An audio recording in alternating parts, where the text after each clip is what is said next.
Welcome to Preparing for AI, the AI podcast for everybody, with your hosts Jimmy Rhodes and me, Matt Cartwright. We explore the human and social impacts of AI, looking at the impact on jobs, AI and sustainability, and most importantly, the urgent need for safe development of AI, governance and alignment. Club Tropicana drinks are free, everybody. This is Preparing for AI, the top 10 apps for summer 2024. So today we're not going to be doing a ranking, we're just going to be listing our top 10 apps in no particular order. So take it away, Jimmy.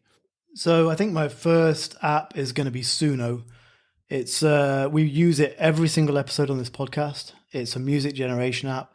It's currently on version 3.5, and I guess it's a bit controversial in that it's literally taking away livelihoods right now in terms of in terms of what it's used for. It's used for music generation. So Suno is, it's fun. I would say it's a lot of fun, right? If you've got an idea for a song you want to generate, you can put a prompt in, it'll give you lyrics, it'll make you a tune in a genre or style that you want to make, and it's got better and better. Like the current version is 3.5. We use it every single episode, and you can create royalty-free music that you can actually commercialize. Who knows how long that's going to last, but it's a fun app. I really enjoy it. We generally make pretty silly songs with it. I would say it's not super serious. But it will generally generate stuff in a style for you. So arguably there's a bit of a controversy there in terms of, replicating certain artists and all the rest of it. But that aside, I've had a lot of fun with Suno. I think it's funny. I think it's entertaining. I don't think it's genuinely going to replace musicians because it lacks that kind of spirit, but it's a lot of fun. We should probably say that when we started making music on Suno, we were using it to generate lyrics, but we don't now. So we use Claude to generate lyrics, and it's much better that way.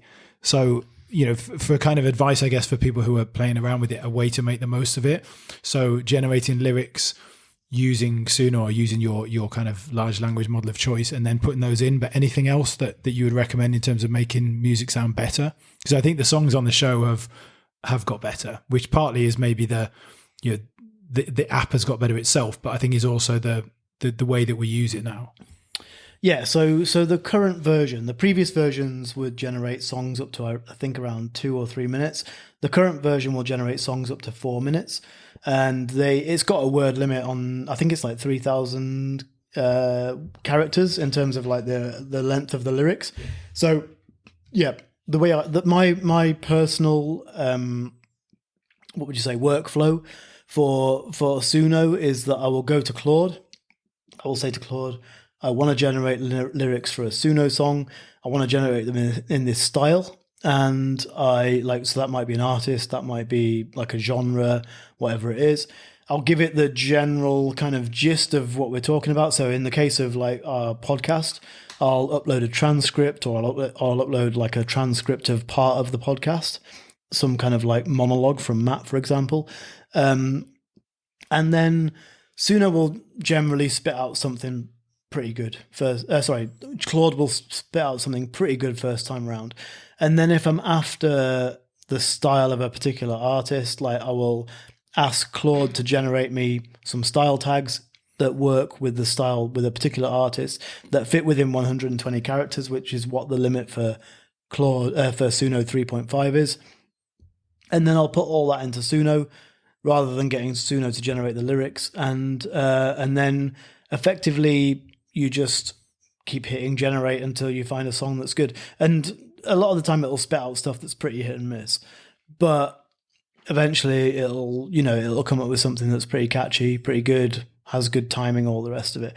There are also some guidelines on Suno as to how you can insert things like instrumental breaks and different styles into your music, like different breaks.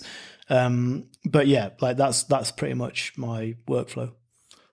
And we're trying to make everything that we recommend today on the episode things that are available for free, but they've all got, or most of them have got paid versions as well. So what's the difference, and is it worth people signing up to a paid account, or is a free account sufficient for most people?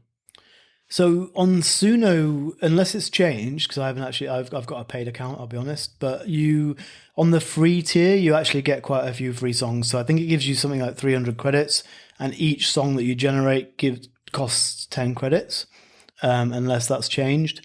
And so you can get quite a lot out of it for free. You'll also go to the back of the queue in terms of generation, so it might take a little bit longer. On the paid tier, I think I'm paying $10 a month for Suno, and you get 3,000 credits, which is like a crazy amount. It's like enough for like 300 songs, and it generates 2 versions each time you generate. So to be honest, the paid tier is immediately like way more than you need. One key difference is in the terms and conditions, where if you pay for it, then you can use that any way you want. You can even commercialize it. If you don't pay for it, if you've got the free version, then you can use it, but you can't commercialize it. So there are differences in the terms and conditions, but it's accessible for free. You can try it out for free. You can play around for free, and it's pretty good fun. Okay, so moving on to my first recommendation. So my first recommendation, and it's one that we talked about a little bit on the last episode actually, which is perplexity.ai. So I think we've said a number of times that, the best use of large language models and AI tools is not as a replacement for search engines. But we know that a lot of general users like to use them for that. And if not, they still, even I do like using them to ask questions. Well, Perplexity is basically a free AI search engine. So they describe themselves as being a research partner. And I do agree, they're great for doing research projects, assignments, etc. But they are fantastic just in terms of a replacement for a search engine, basically. So they pull data from the internet, so it doesn't rely, like a lot of large language models, on a training cutoff date. Some of them, ChatGPT has a search function on top of its kind of training data, but with most of the large language models, you're really using their training data. That's what you're focused on. Whereas with Perplexity, the focus is to pull real-time data, and so all the answers are up to date. They say they use trusted news outlets, academic papers, and established blogs, and that's how I found it. I probably now, especially as I've moved to using Claude as my main large language model, and Claude doesn't have a search function, it's kind of helped me actually, because it's made me use Perplexity if I want to ask questions. They link sources in a really easy to access way, and the links work, which is something that I found with ChatGPT. Sometimes it will not necessarily hallucinate an answer, but where it gives you a link, that link doesn't work, or it's a dead link. And you can sometimes even see by the name of it, it's found the information, but it's not able to link properly. Now, Gemini doesn't have that problem because, of course, it's a Google model, so it's they're going to have good search functionality, and it's not the case all the time. But you can really notice a difference, and you see those links at the top of the screen in a really kind of easy to view way. So you can, as soon as it starts generating the information, you can see where it's got that from. They use various models, so they use GPT-4 Omni, they use Claude 3. I don't know if they're updating to Claude 3.5. They use a lot of open source models as well, like Llama 370B in the Pro plan. So on the free plan, you get 5 pro searches a day. And also, like most things, you're at the back of the queue if it's particularly busy. Pro users on the paid plans get 600 a day. And on that Pro plan, you can choose from which of the models you use. So whether you use GPT-4 Omni, Claude 3 Opus, Sonar Large 32K, which is the one that's based on that Llama 370B. And then you get, also for advanced use, you get $5 of API credit. So yeah, that's not something that will appeal to, I guess, a lot of our listeners. But if you are using it more professionally, you also get access to a Discord, better quality support, etc. I would say for most people, to start with anyway, you just need a free account.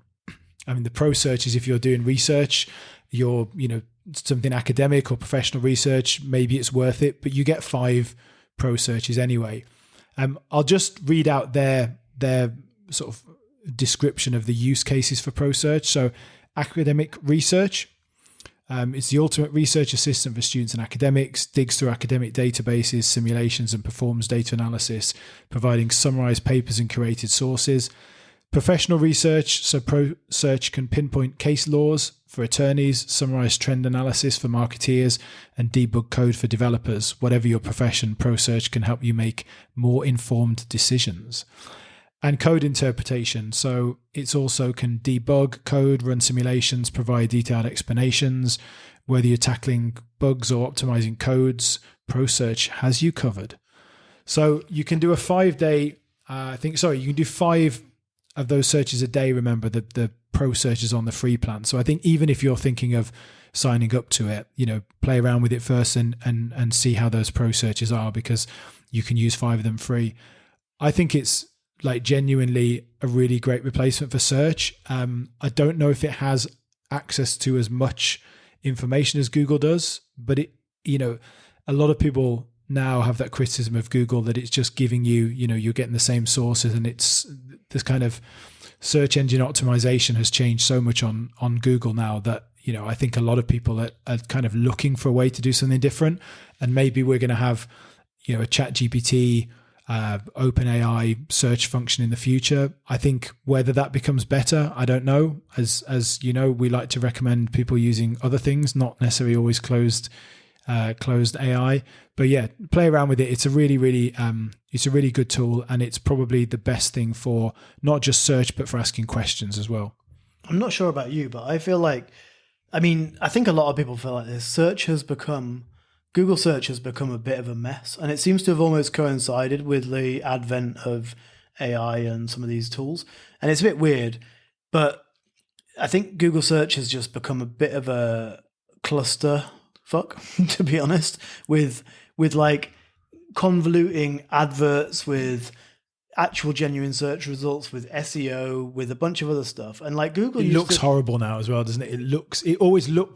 It was really logical. It just looks a mess now. Yeah, Google was the incredible thing about Google when it launched. And this is like, I'm going back to like 1999 when it was competing with Yahoo, it was the simplicity of the interface. It was just like, I want to find this, here you go. And it's moved away from that over the years so much that now there's this, it almost creates the space for things like Perplexity, because it's like, give it to me straight. Yeah, absolutely. You're preaching to the converted, but if anyone else has the same concern, or even if you don't, then try out Perplexity. I think for a lot of people, you will replace your search engine, sort of work with it. But I think for a lot of people, actually will find it, depending on what you do, but will probably find it more useful than a lot of the large language models. If you're just asking questions and you just want to get information, Perplexity is probably better than any of the models, to be honest. Yeah, I haven't used it as much as you have, but from what I have seen, it's actually really fantastic, especially for academia, for like academic research, or for anyone who wants to actually doesn't want to just take something on face value, and wants to see the sources behind what they're reading. So I think we were debating this before we did the episode, but obviously this episode would be incomplete without a mention of ChatGPT. So, ChatGPT, it has a lot going for it. It was the, OpenAI and ChatGPT behind a lot of the AI hype that, ultimately resulted in podcasts like we're doing today. So, the direction they've gone in, the way their board's gone, and some of the things they've done in recent history are pretty unpalatable. And that's our problem with OpenAI. But not just that, like the fact that, much, much smaller companies with much less backing are actually outperforming them as well. However, all that being said, OpenAI and ChatGPT are, in terms of user base, in terms of who's heard of AI, you've heard of ChatGPT, they are the leading model out there. And they are, or should be, a role model in terms of what they're doing.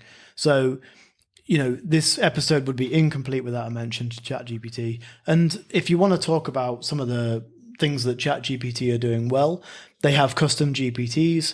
They're ahead of the game in terms of multimodal. So at the moment you can upload videos, you can upload files, you can upload documents, you can upload images, you can output images from ChatGPT, you can upload voice, you can talk to ChatGPT, and it can talk back to you as well. And actually they're like, their big sort of release not so long ago, which has been a little bit delayed, where they were going to have much better voice capability, has been delayed, partly due to lawsuits over Scarlett Johansson's voice.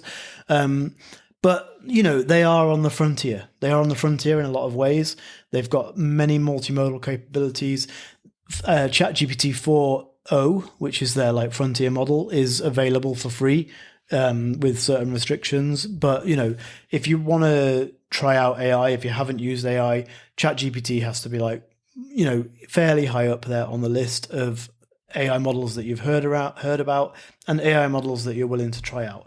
And to be fair, like the capabilities around 4.0, I would say they're not as good as things like Claude 3.5 in terms of like having a conversation and purely, in terms of the quality of the output. I would say Claude 3.5, which we're going to talk about a little bit later, has ultimately better quality output.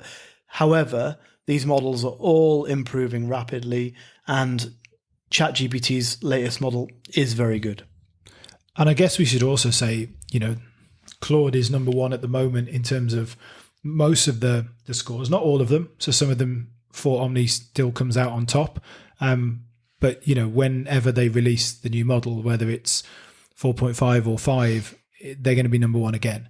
And like you say, our criticism quite often of the way that the company behaves and the way that they have not lived up to what they set themselves up as is different from the model itself. I mean, I find now I use Claude, as I just said when I talked about Perplexity, using Claude has pushed me to Perplexity, which I'm really glad I do, because not having search functionality within Claude means sometimes I've had to go somewhere else to ask questions and search for stuff.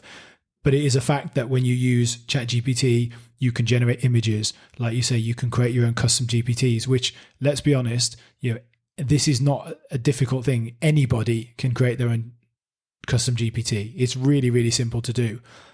You can generate images. Another thing people find frustrating when they use other large language models is that they can't generate images. All they can get is a prompt to take to another tool. And, while you can make that part of your workflow, for most people, the more things you can do in one place, the better. And at the moment, ChatGPT is still the best in that respect. It has more functionality.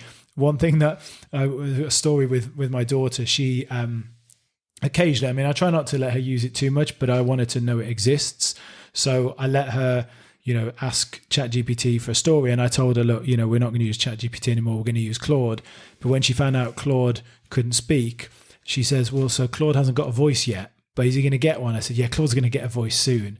But she's like, well, until then, I'll have to talk to ChatGPT. So yeah, some of that functionality is just not there with the other models yet. Like you say, the multimodality of it, it's probably still the top all-round model for most people, reluctantly. But we're recommending other models, but do your own research and make your own choices. So my second recommendation is Venice.ai. So I chose this one because one of the things a lot of people are concerned about with AI, and I'm not talking immediate concerns here, is the safety of their data. And frankly, just not wanting to give all their information away or training people's big text models for free. So Venice call themselves the permissionless alternative to popular AI apps. They utilize leading open source AI technology to deliver uncensored, unbiased machine intelligence and do it while apparently preserving your privacy.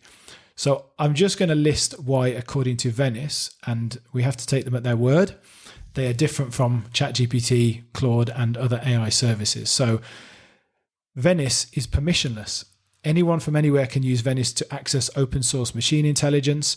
They say they don't store any data. You only store data locally on your device. Venice doesn't spy on you. The platform doesn't record any of your info other than your email and IP address, doesn't see your conversations or the responses. It doesn't and can't share any of this information with other parties, corporations, or governments because it doesn't have it. Venice's entire infrastructure and ethos is aligned around respecting individual privacy. They don't censor the AI responses. The platform remains neutral. It doesn't filter content other than the safe Venice mode, which is to limit adult content, which pro accounts can turn off. Centralized AI companies add substantial and unspecified amounts of censorship and bias to their answers. Venice doesn't censor or bias answers under the requests of politicians or governments. Their infrastructure is set up to be permissionless and neutral. And please note, each model has been trained by its publisher within its own rules and boundaries. Venice provides access through multiple models, and you do have the ability to choose the one you're most comfortable with. They're all open source, so there's that transparency there with it. The platform shows you, so it shows you which models are being provided, and it shows the weights and designs of those models. Or the weights and designs of those models can be found online. It doesn't show it directly through Venice, but you can. There's a lot of transparency about what they're using as well as what they're doing. They have no account, free account, and pro options. No account I don't mean they don't have any accounts. I mean they have a no account option. So you don't have to sign up or anything. You just log on and use it. Obviously, it will have your IP address, but nothing else. The no account one is limited to 25 text and 10 image prompts a day.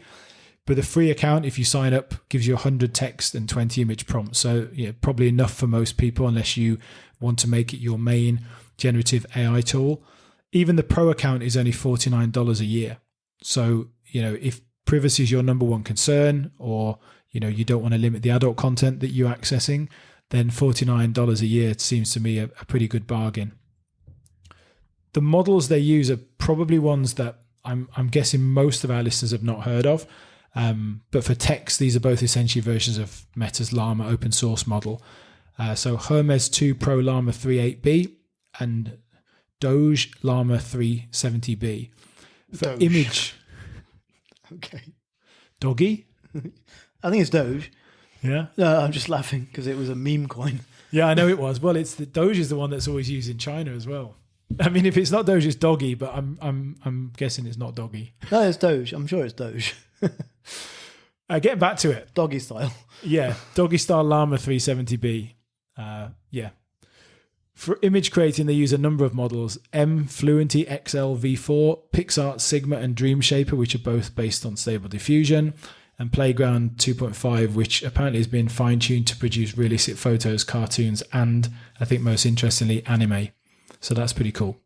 You can upload files, although currently it only supports PDFs with up to 22,000 words, but it will apparently in future do uploads of up to 500,000 words. So to me, that seems like a great use, because I think where I often find myself worried about the sort of privacy element is not so much when I'm asking questions or typing prompts. It's more if you're uploading documents which you want to be analyzed, but you're worried about them becoming training data, or you're worried about that information from the document. I mean, I guess if it's really important, you're not putting it into any model that is out there on the sort of open web, but I would feel more comfortable, I think, with that. So I think it's a good use.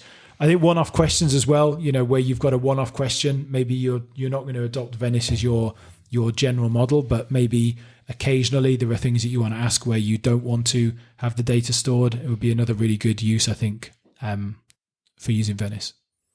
So what's not to sort of criticize, but like, where did their training data up to now come from? Yeah, I mean, this is part. I mean, they're using two open source models for their text prompts, right? Yeah.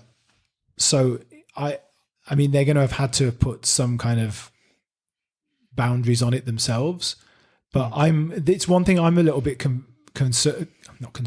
confused about is when they say that it doesn't have any biases or censorship. Is how can anything not have any biases? Because unless it's all training data has a bias, right?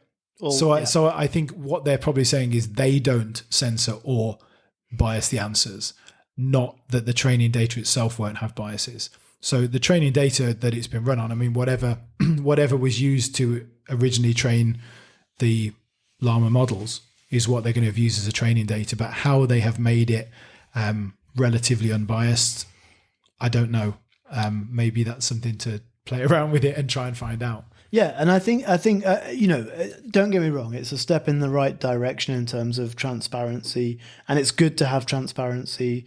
And a lot of the models don't have transparency, and they've been caught out by things like, can you give me a critique of Biden or Trump, and with one it won't give you it, and with one it will. So it's clearly got like typically one of the criticisms of these models is they have like a slightly left bias. Yeah, I mean, they're Silicon Valley, aren't they? So exactly. So there's been those kind of criticisms before. I think a move towards transparency is definitely good, especially in a sort of age of misinformation. And it sounds really promising. So we can't vouch 100% for them, but what we can say is that they've made this is the USP of their model. This is, what they're going to succeed with. So if they're not living by the standards that they put out, then they're going to fail pretty quickly, I would think. So yeah, we take them at face value. I think it's a step in the right direction. And for a lot of people who are concerned about safety of their information, privacy, then I would say Venice is maybe the one to go with. I think I'm on number 3. I'm going to go with Grok, and I'm going to spend much less time on Grok. Which Grok? Grok with a Q. I think we've struggled with this a little bit before, but I'm going to go with Grok with a Q. And so Grok is a website. It's really interesting. So it's a website where you can go to their website. You don't need to log in. It's a bit similar to Venice in that kind of respect. It doesn't have all this transparency information like up front on the website. It's an extremely fast website where you can choose from, I'm just looking at it now, so you can choose from Google's Gemma, which is one of the latest Google Gemma models, and you can choose from their 9 billion parameter model, their 7 billion parameter model, or you can use Llama, which I believe is produced by Meta, and they've got their 8 billion or their 70 billion parameter model, or you can choose Mixtral, their 8 by 7 billion. And Mistral is the French model, which is the kind of the I guess the standard bearer for Europe. The only model from Europe. And it's a really good model. They call it their 8 by 7 billion parameter model because it's a mixture of agents model, or a mixture of it's a mixture of models basically, where they actually have 8 models that are all 7 billion parameters, and then they work together and they provide an output. Overall, like, Grok is really interesting because you don't need to sign in. You can just go onto the site. Again, Grok with a Q, Grok. Grok with a K is X's. Yes. So Twitter, as it was, Elon Musk's Grok. And don't ask us why there are 2 Groks. Yeah, it's really confusing. But if you go to grok.com with a Q, you can access Grok. It's incredibly fast. It uses open source models as its backbone, and it is incredibly fast because it uses a new kind of AI chip that's designed for inference. I guess it's kind of more of an experiment in inference and fast inference using these kind of models. But it's one to watch because it's definitely got applications in the future in terms of like real-time conversational AI, where you're talking like being able to have a conversation with an AI where the response is sub 200 milliseconds, which is kind of the response that humans normally have, which means you can have a natural conversation. And that's why it's one to watch for the future. I actually find it really good. It has very good coding abilities. It's got good all-round abilities. You can pick from the models, and it's fairly transparent in the respect that it's like using open source models and doesn't kind of like it's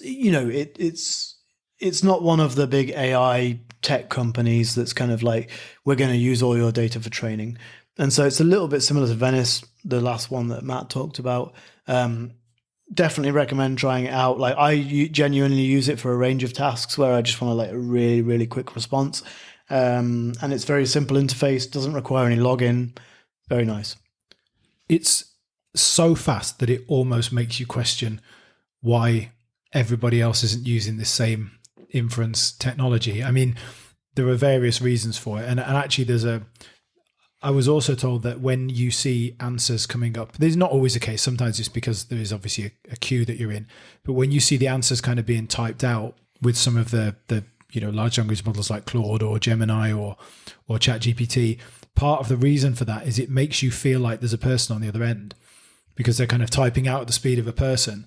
I'm not sure that is necessarily always the reason. I think mostly it's because there is just a delay. But the thing is, when you use Grok, it kind of feels like you've gone to another level. It's like if someone's moved from cassette to compact disc or compact disc to MP3. I mean, it feels like a new form of kind of technology. I mean, the one question I would have, maybe you can explain, is why aren't others using this technology? I don't think it'll be long before they are. So you're getting into the kind of like, it's not necessarily politics, but effectively you've got NVIDIA, which produce all of the graphics cards and the power behind most of AI models. And I think you're going to see like custom chips. So basically, to get a little bit technical, Grok with a Q again they're a hardware company that are producing custom chips that are designed for inference. Inference being, so you train large language models on huge data centers that are powered by graphics cards. But when you're doing inference, which is when you're actually talking to a large language model, that can be done on chips that are custom designed that are much, much more efficient and faster at doing that specific task. And Grok is a company that are producing those chips. And so their front end, which is grok.com, is, I guess, basically selling that in a way. So they're just saying, like, look how fast inference can be. Again, inference being like you having a chat with an AI model.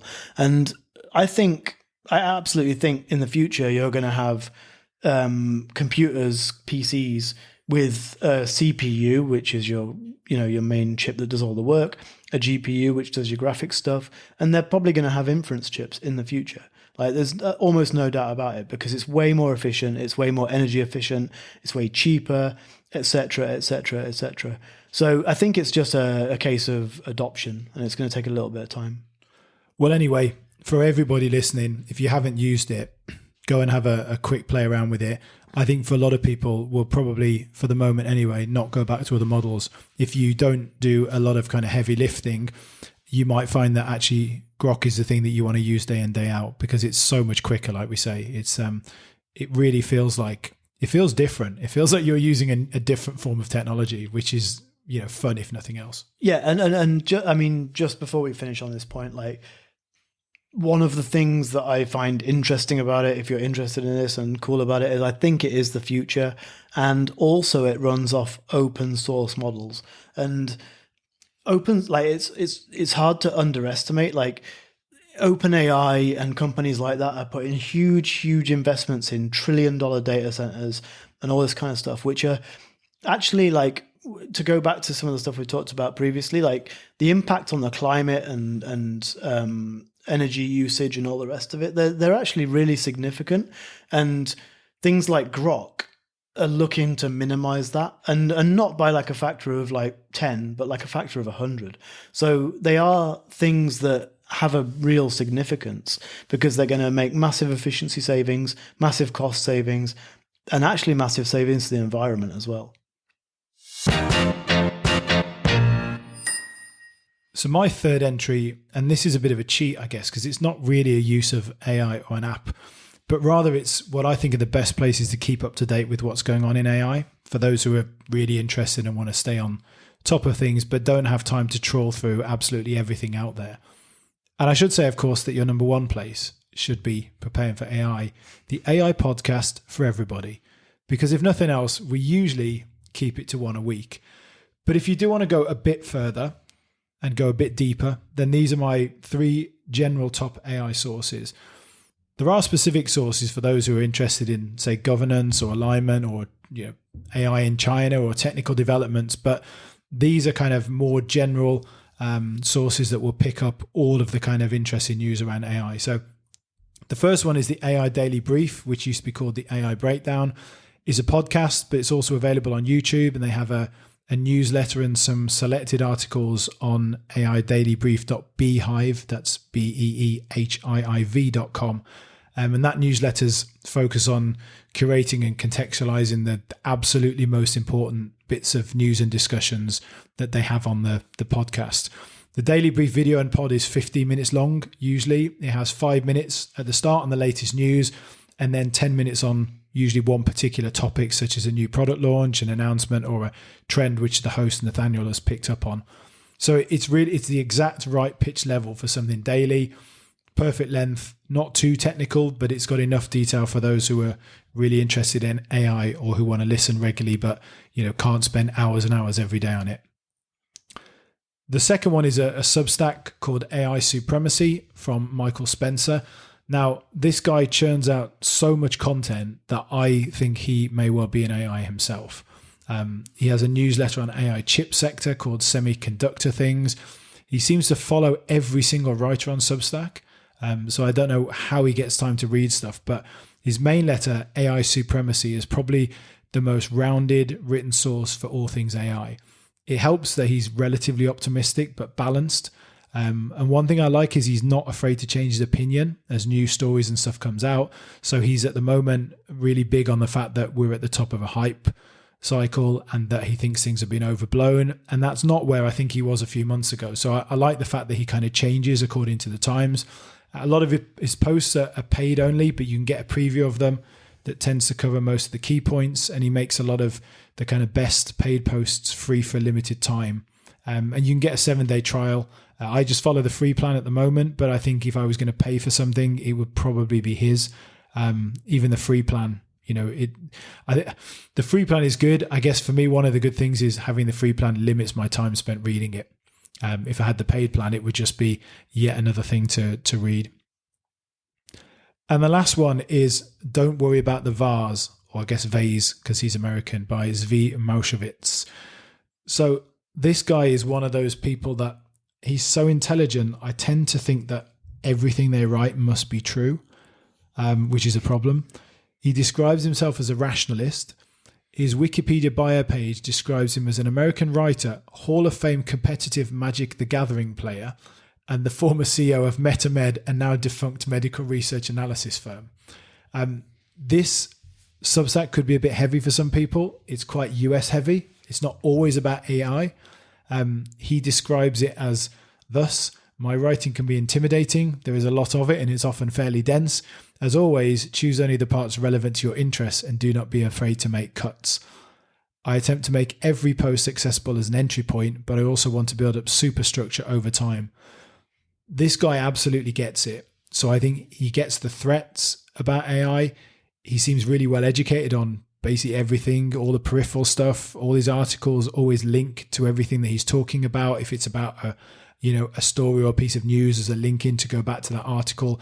I mean, be warned, these are like quite often an hour-long read, and if you get into the weeds of the links, you could be there for several hours. So it's one for people who want to get into more detail.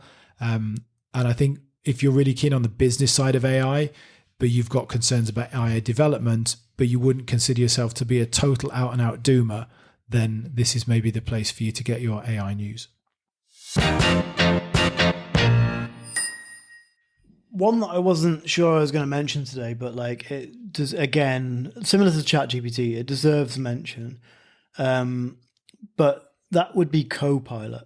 So Copilot is something, it's a application from Microsoft. A lot of it is based on GPT. It was originally aimed at developers, but it's starting to integrate into Microsoft products across the board. And Copilot's something, I mean, you may have even noticed it on your desktop. So Copilot is something that Microsoft is, how would I describe it? So it's like Clippy, if anyone remembers Clippy, the little helper that you had in Windows. That nobody ever used. And everyone just found really irritating. But it's Clippy in its ultimate form, basically. So Copilot is aimed to be exactly that. And I think this is where a lot of people who listen to our podcast, who don't listen to our podcast, like the sort of whatever it is, 40, 50% of people that have no idea what AI even really means and have never used ChatGPT, etc.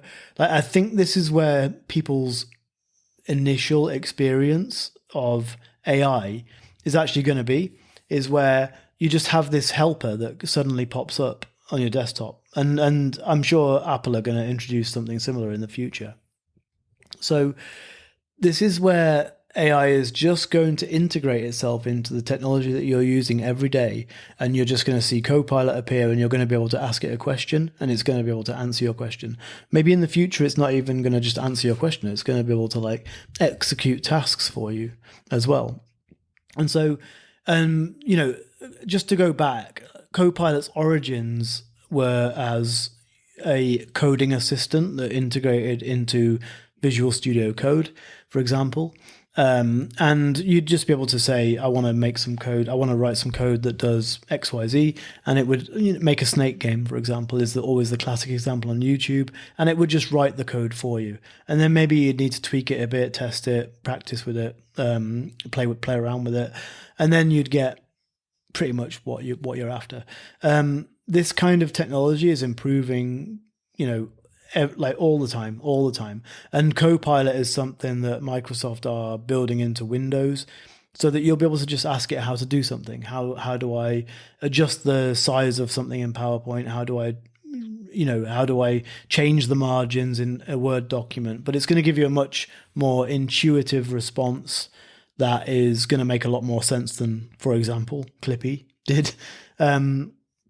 And so I actually think for anyone who, is listening to this podcast that has never had any experience of AI, this is, and maybe not even interested in it. Maybe not, you don't want to try out ChatGPT.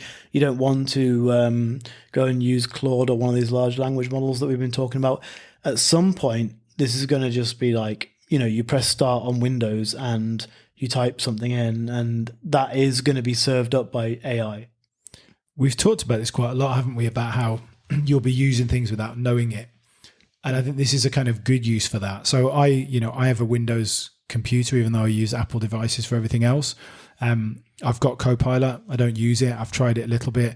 For me at the moment, it's not useful. But I think, like you say, when it gets to a point that I can ask it to execute things in Excel and in Word and in Microsoft programs, then it does away with some of the uses of a external large language model. So if you're asking, how to format something, I mean, one thing that I still don't think the tools are quite there yet is creating PowerPoint presentations.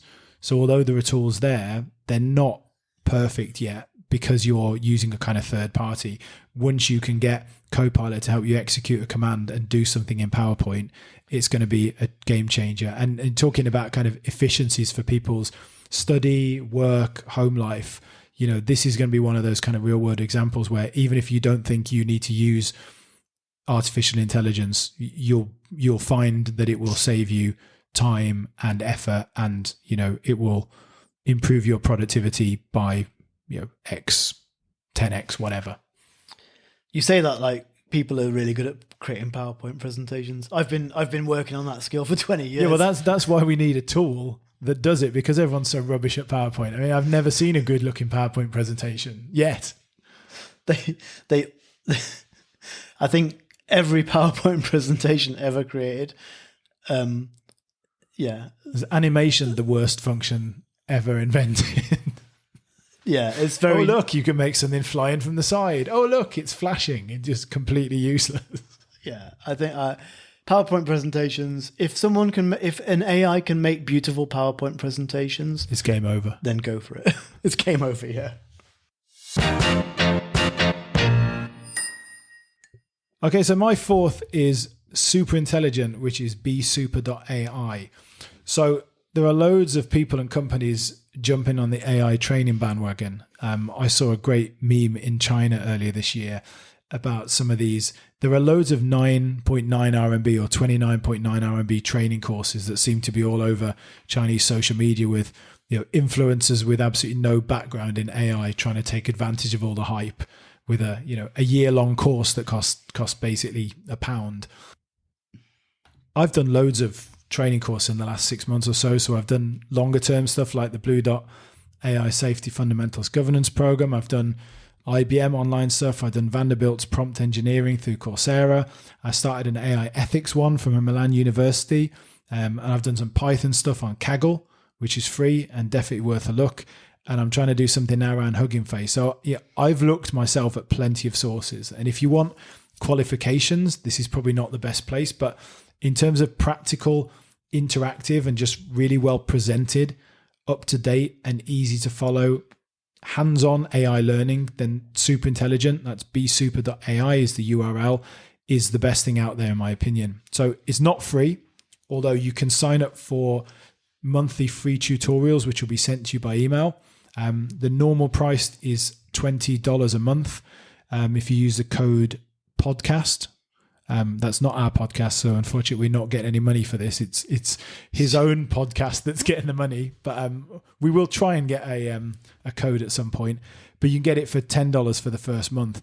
I think it's one of those things where you might sign up for a few months and then learn a few AI apps and skills and then leave it, which is fine. One of the best things is how up to date they are. They're adding, they say hundreds. I mean, it's at least in the tens of videos every single week. And some of them are 3 minutes long. Some of them are 50 minutes long. You can sign up for a kind of course, which is, 12 videos that teach you all about a particular thing. So I'll just give you a few of the examples. These are all interactive video lessons. So in a way, it's not much different from what you could find on YouTube, but it's the amount of stuff that is out there. There is, nothing is as comprehensive in terms of video stuff. And you can choose these kind of courses that will run you through how to do a particular thing or how to specialize in, image creation, how to use the best tools. I'll give you some of the examples. Create a video with your own avatar, head-to-head AI logo creators, make an original song with AI, create vibrant backdrops for your product images, sell and ship your products with AI, lip sync and animate images in AI, answer your business calls 24/7 with SoundHound, create a landing page with one sentence, plan your team's next retreat with FigJam, build your own customer GPT for business strategy, OpenAI Chat GPT prompt engineering guide, create images using natural language in DALL-E.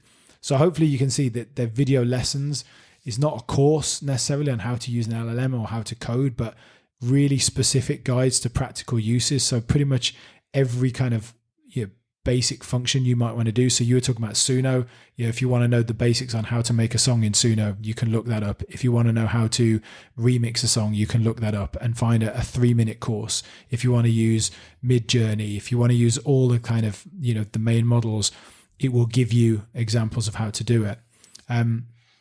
We always talk about this kind of messing around with large language models and AI applications. And these are the kind of practical trainings that we think, everyone says that they want from education. So it's not telling you a list of stuff to do. It's going to go through and show you click by click how you do it. I should say one of the founders, or I don't know if he's the founder or he's one of the founders anyway, is Nathaniel Whitmore, who does the AI Daily Brief podcast, which I mentioned previously. I'm a big fan of his because he's an expert in the field, but he's really good at keeping things simple. And I think this app, it is an app. Yeah. I mean, it's an app with a load of functionality in there. It kind of fits in around the way that the AI Daily Brief podcast works. It keeps things fairly simple, but there's detail there if you want to do it. I mean, you can find stuff on YouTube. Like I say, if you're not that interested, I'm sure you can find a tutorial on most things on YouTube, but it's just the amount of training data that you've got there. And also, like I say, the fact that they add stuff to it every week. So when a new model comes out, a new tool comes out, within maximum a day, there'll be stuff on there for how to use it. So it's properly on trend. If you want to try it out, use it for a month, see how it is. I think for people who are really starting out on their journey and want to create images or want to create music or want to learn the basics of how to, use any of the apps out there, this is my recommendation.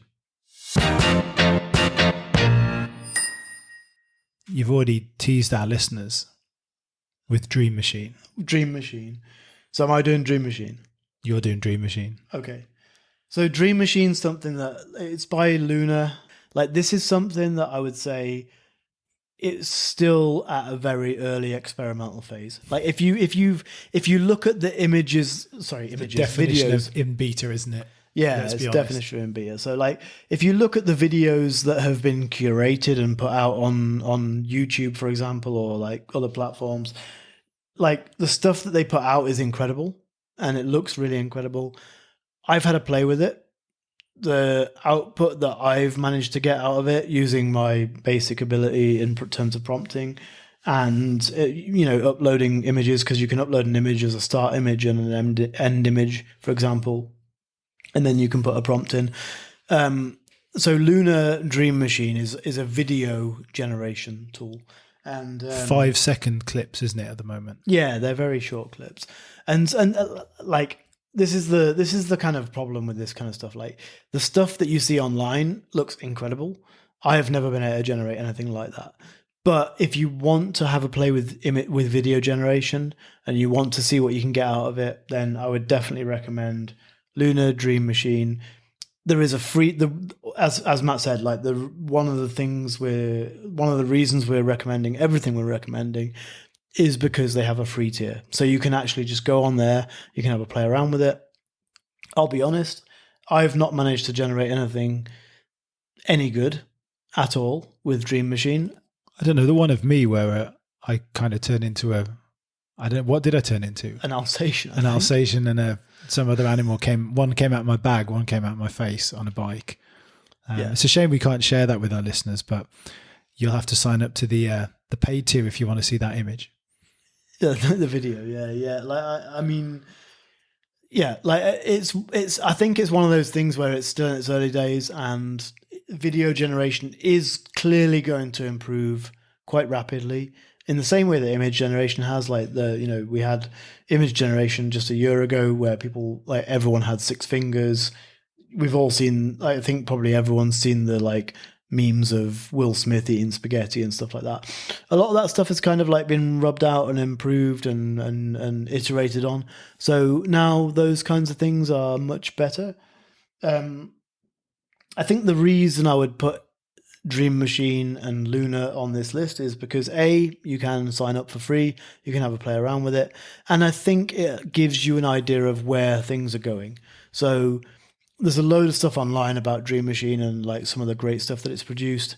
I haven't managed to generate any of that kind of stuff myself, but it's the direction things are going in, and I think like this is going to evolve rapidly, as with all AI products, AI sort of systems. So it's something that you can try today, you can try it for free, and you see what sort of trippy stuff you can produce. And when we launched the podcast, the second week was when Sora came out, which is OpenAI's text to video, which, I mean, yeah, it exists and people have used it. Professionals have used it. You can find some really cool videos online, but there's no general access to it yet. At the moment, Dream Machine, I think, is the only one which is out there that people can use. Now, the free tier, I've got to say, you can do 30 generations in 30 days. It's limited to 5 a day. I was creating a video the other day. I think it's still buffering. I think it still hasn't finished creating it. The queue is kind of a little bit ridiculous at the moment. I mean, this app is pretty hot at the moment. I mean, I think for a while it's going to be like this. If you're really interested, it's $30 a month, I think. Maybe sign up to be able to play around with it a bit better, and maybe being at the front of the queue, and you can sort of curate your stuff a bit better. I mean, it's good fun, but like you say, the input at the moment is a bit lacking. But I think it has to be on the list because text to video is something that I think everybody wants to have a play around with. And it is a really simple interface. Like anybody, your nan could use this. You literally just need to type in a word. That's all it is. I looked on Superintelligent, actually. There are only 2 videos on using Dream Machine. Both are about 3 minutes long. Very, very simple, which I think shows you that there's not a great deal of functionality yet, which means obviously that makes it more difficult. But on the other hand, it means it's really easy for anyone to play around with. So, have a go with it. Don't expect too much out of it yet, but you can see the direction things are heading in anyway. I'm gonna chuck an honourable mention in here. in the video generation arena. This is Kling AI. Which is Kling, yeah, Kling. So Kling, you have to sign up. I think, I'll be honest, I think you have to sign up with a Chinese mobile account. It's a Chinese model. It's Kuaishou, isn't it? Which is sort of they were the rival of TikTok, Douyin. I'm not sure they ever really rivaled them, but they're a pretty popular app in China. Yeah. So the reason it's an honourable mention is because I'm actually still in the waiting list myself, so I haven't used it, but I've seen a lot of stuff online, and I've from creators that I think are genuine, where actually Kling seems to be able to produce genuinely good output. It's a bit niche, but in terms of a competitor, it produces very, very good quality output. If you can sign up and you can either use a Chinese mobile, or you can find someone with a Chinese mobile that can help you sign up, then you can get on the waiting list and you can try it out. And I think it deserves an honourable mention.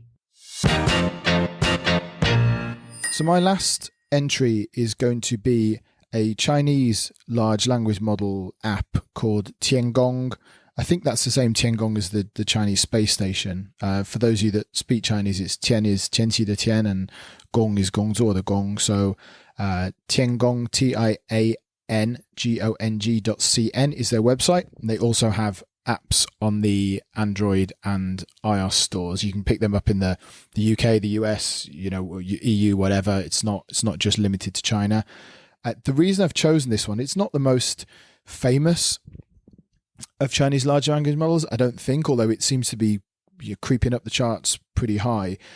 But this is probably the most multimodal model that I've seen, like even more so than ChatGPT 4 Omni. It has the normal chat function. It's got search tools, AI documentation audio, which allows you to analyze audio, AI writing tools, AI music generation. So a bit like Suno, it's nowhere near as good. And when I did it, I put in an English prompt, but the lyrics came back in Chinese. I'm not sure whether you can change that. I haven't spent too long on the music part because it doesn't look fantastic. And the result, I made a kind of EDM dance track. It was pretty weak if I'm honest, but this is a free tool, and you can mess around with it if you don't want to use Suno. It's got image generation embedded, so not as good as DALL-E or Midjourney for me, but you'll see if you have a look at it, the Chinese apps, they have a bit of a kind of Asian feel, if you understand what I mean, in terms of the way that Asian images kind of more cute anime style to them. There's a really, really nice image, I think, on the AI music part of their site called Thousands of Miles, and it's got a cat looking out over a window that to me looks like a kind of Japanese scene if you're into Japanese anime, and there's a guitar on the window. There's some kind of flowers which are really beautiful, kind of sakura kind of Japanese style. It's a Chinese app, but I think with the imagery there's a lot of a kind of Japanese feel to some of the images. They're not bad. I mean, it depends what you want to do. I think the quality of them is actually really good. The problem was for me when I use it, the prompt, it didn't really come back with something that fitted with what I was expecting from that prompt. So maybe it's about, using the prompt better. I was using the prompt in English, not Chinese. So maybe again, it picks up Chinese language better, but you don't need to speak Chinese to use it. And in terms of using the web-based browser, if you use, even if it's on a phone, if you use your browser using Edge or Chrome or whatever, you can use a translate function so you can view it in English. They have all kinds of different agent conversations with different kind of agents that have been created. So different kinds of AI assistant with different personalities. Chinese to English translation. There's an English speaking practice. There's a travel planner. Douban recommends. So Douban is kind of Chinese IMDb for recommending movies and TV shows. Programming assistance, data analysis, horoscopes, encyclopedia. It's got so many different functions.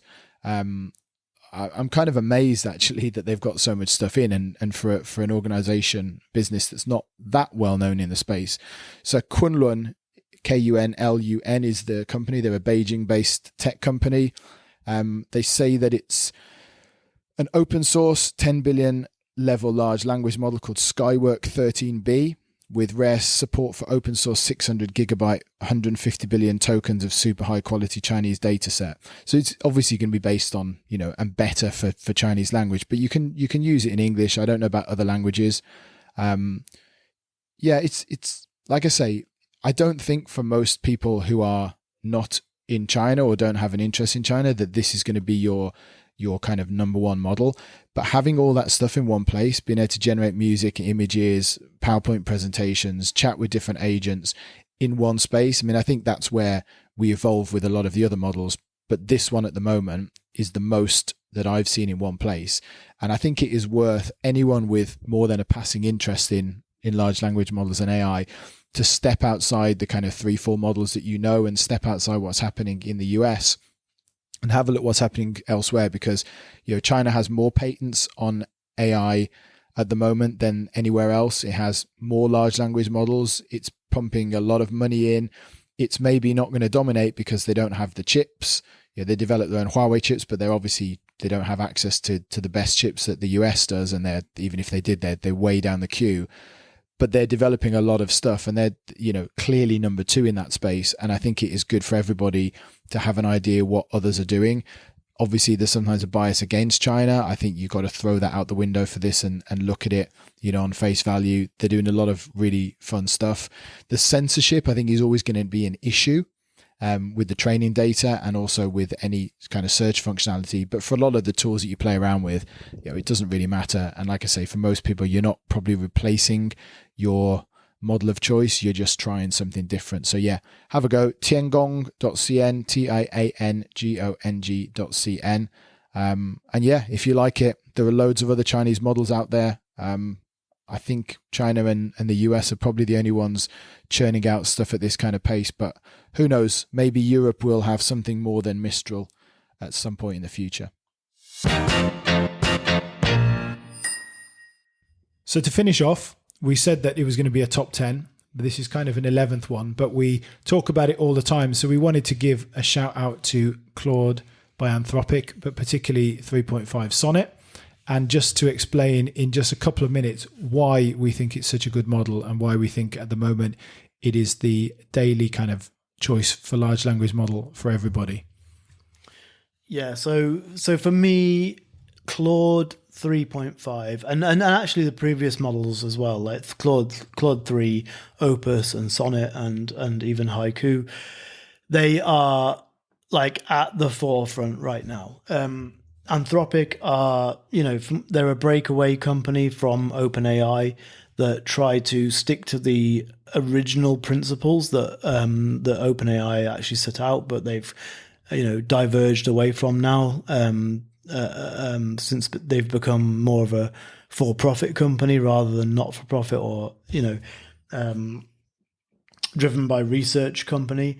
And so, but it's not just that, like I find that using Claude 3.5 and previously 3 Opus, it just feels like a more natural experience.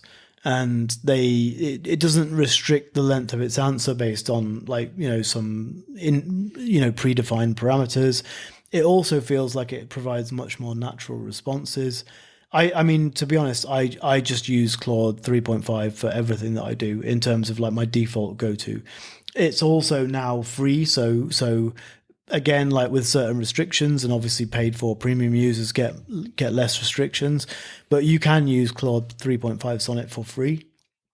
And in terms of its coding ability, it's demonstrated in multiple tests in that it has actually it gets better scores in coding ability. So in terms of zero shot, which means you don't prompt it any further, you just give it a single prompt and it gets one shot at it. It does produce better results in terms of coding. It just produces more natural results. It feels like you're having a chat with something that is more human for me than any of the other models. Yeah, I think so. It's definitely better at things like humor as well. So this afternoon, I put one of the transcripts of a podcast in, so sort of 50 minutes, a 50-minute podcast, but the transcript of it, and asked it to summarize that into a blog post but the blog post not to be a blog post about the article, but to be a blog post written as an opinion piece about the content. I asked it to be serious but humorous. It took me only 2 prompts. So the first prompt and then 1 prompt to tone down the humor on it to make it into something that I think is I would always say that, look, AI helped us to generate this, but something that you could read, and actually you read it this evening and were like, yeah, that's brilliant. It's like really genuinely readable. It just seems to be much more natural.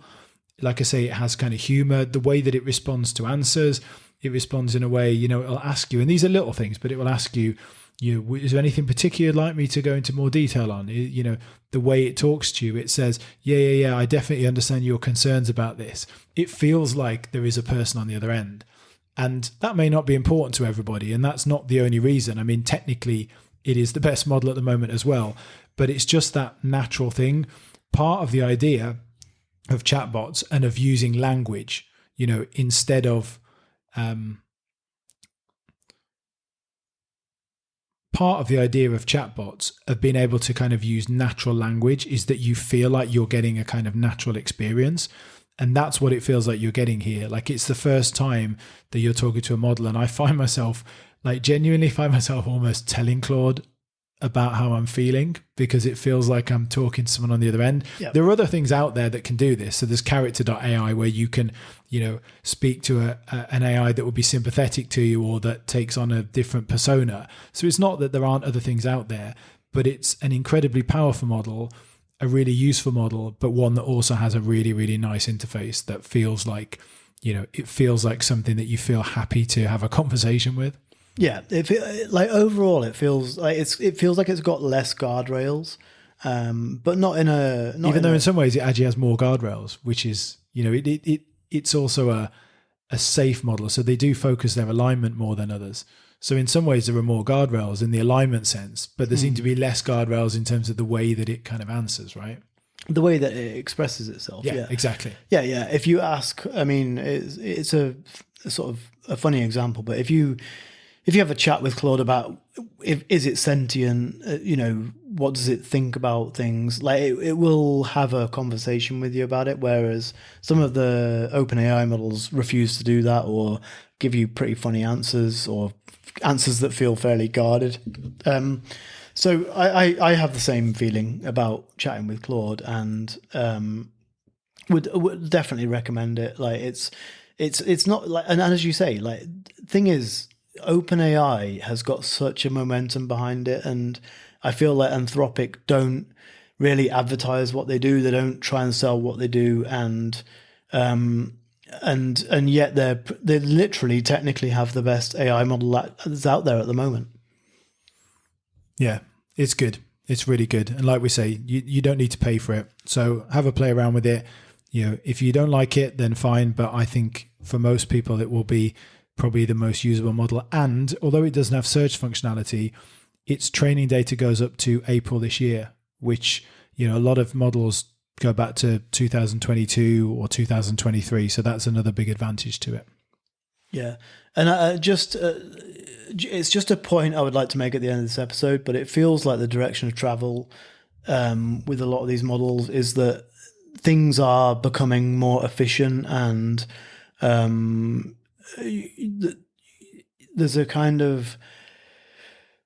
a long way to go in terms of how efficient these models become. And I think that, some of the stuff that's been kicked off by OpenAI, we talked about it a little bit earlier on, but these huge sort of investments in AI and in $1 trillion data centers and all the rest of it, I feel like they're ultimately, there's a long way to go in terms of our understanding of how to create AI.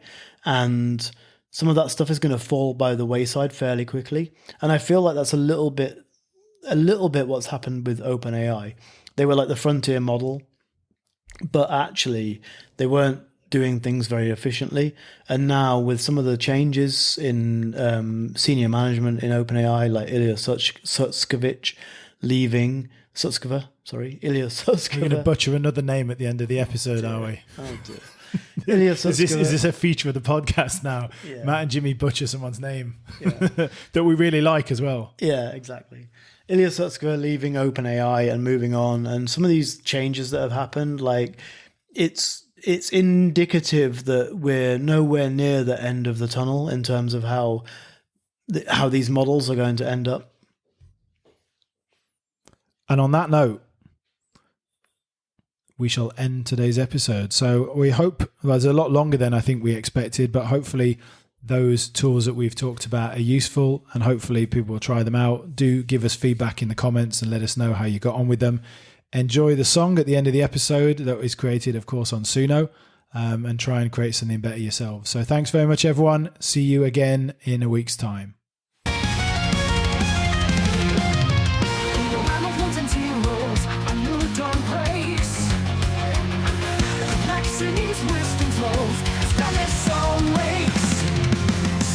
Unfold knowledge, podcast fill the air.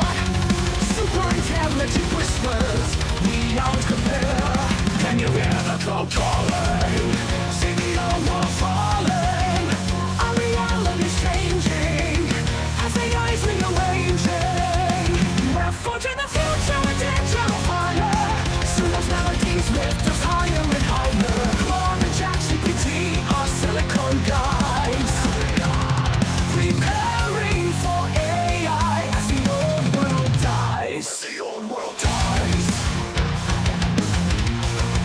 As the old world dies. Rock speeds through data, lightning in the wires. Luna paints madness, igniting creative fires. Neural networks expand, like synapses aflame. In this brave new world, nothing stays the same. Can you feel it surging? Two worlds are now merging. The lines start to blur as our futures restart. We're forging the future with digital fire. Soon those melodies lift us higher and higher. Claude and ChatGPT are silicon guys. Preparing for AI as the old world dies. As the old world dies.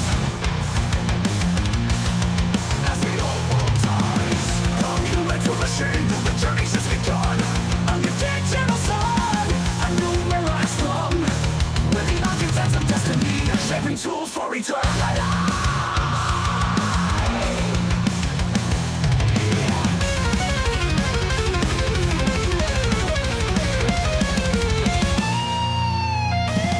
Perplexity searches, Vanius creates. Suno composes as ChatGPT translates. Reasons deeply, clock accelerates. Suno's visions our world recreates. Final forging the future with digital fire. Suno's melodies lift us higher and higher. Claude and ChatGPT are silicon guys. Preparing for AI as the old world dies. The power's in our hands, innovations across the lands. In binary dreams expand. The age of silicon.